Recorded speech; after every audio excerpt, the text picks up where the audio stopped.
Hello, class. My name is Daniel Sanchez. I am a criminal justice major, and today I will be talking about the relationship between money and happiness. And if there is an increase of money, if there's an increase in money, is there an increase in happiness?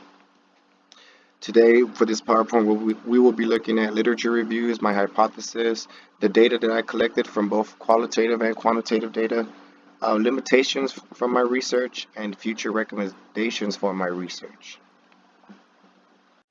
So first, we have a literature reviews. These were scholarly peer-reviewed articles. The first one is by E.W. Dunn in 2011, which claims that the more money people have, the more happy they are, and how much money they have and what they're able to purchase or afford can determine how happy they can become, which I thought was very interesting. At the same time, very fundamental. The more money you have, the more you can buy. The less money you have, the less you can buy. So that's how I took that.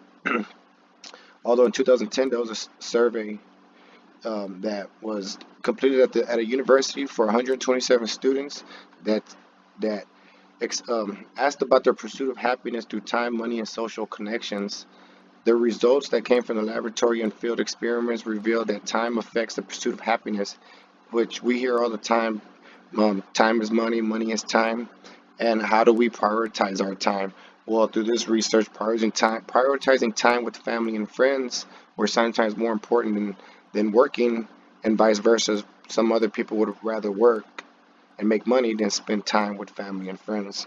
So I thought the pursuit of happiness through money and prioritizing time was very important and, in my opinion, very interesting in this research. Although in 2015, people discussed the relationship between money and happiness, including that the more money people made, that there was an increase in sadness, which for me, I was a little bit surprised, but I was not totally shocked by it.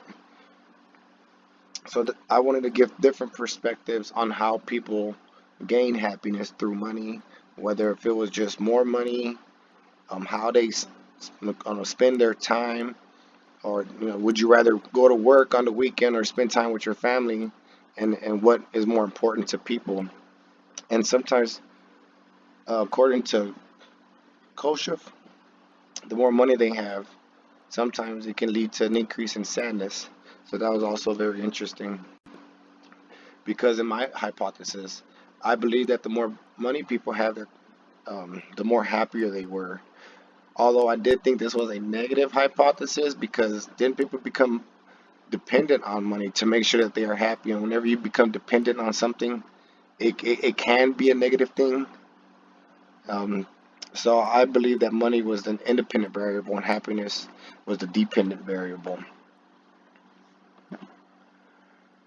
I had administered a survey to four of my peers.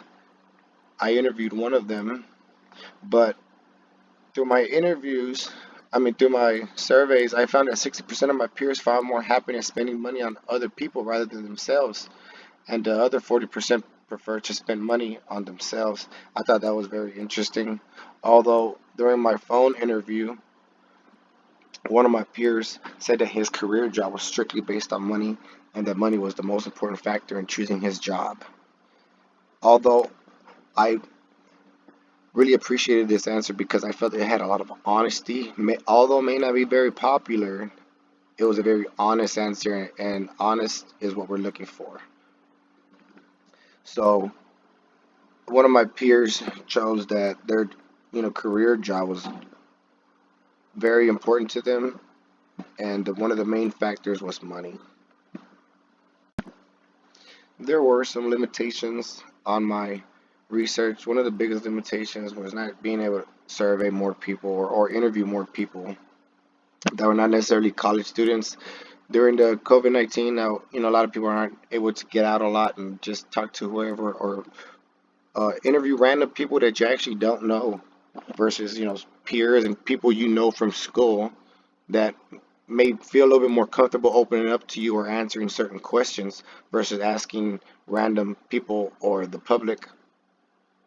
So that was a limitation right there. I also wanted to ask more independent people who may be twice our age, respectfully, who may be dealing with different parts of life at different ages, of life than we are, and with that, there could be a different perspective. While we're going to school, there could be parents paying for their children's tuition, which can be very stressful. So, just overall surveying and interviewing different types of people from different ages, just all across the board, teenagers, 20s, 30s, 40s, 50s, 60s.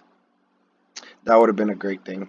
But for future researchers, just that's what I would recommend. Just asking different ages, different groups of people, not just one necessarily group of people, one race of people, or college students, or just any one group. I would try to be more diverse and just pick as much people as possible. Therefore, I mean that way you can get a better answer on your research, and it gives you different categories to categorize your data. So that's why, so this was my research. I chose to do this research because I felt that it was very important to know how money affects people, because that's why we go to school, isn't it? To get more money, to pay bills, to do this, and to ultimately be happy. And the level of happiness people have affects everybody as a whole, as society. What happens when you go get gas at 6:30 in the morning and the cashier is being very rude to you because of their financial issues? Everybody's attitude affects everything else in society.